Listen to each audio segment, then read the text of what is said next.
ভুয়া ভুয়া ভুয়া ভুয়া দেশের প্রধানমন্ত্রী, ভুয়া বাংলাদেশের ওইসব আইন শৃঙ্খলা বাহিনী, ভুয়া সব এমপি মন্ত্রী যারা সাধারণ জনগণের পাশে থাকবে বলে প্রতিশ্রুতি দিয়েছে, আজ তারা কোথায়?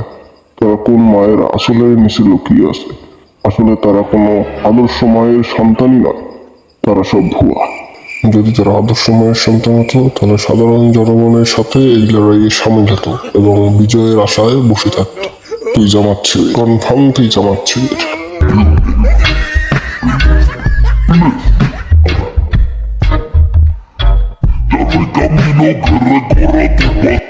এটাই হলো বাংলাদেশের পরিস্থিতি। শেখ হাসিনার কিছু পাঁচাটা কুকুর রয়েছে এবং আওয়ামী লীগের কিছু পাঁচাটা কুকুর রয়েছে। তাদের কথা মতো না চললে সারা জীবনের জন্য জামাত শিবিরের দাগ লাগিয়ে দেয়। বাংলাদেশের ভুয়া প্রধানমন্ত্রীর পদত্যাগ আমরাও চাই।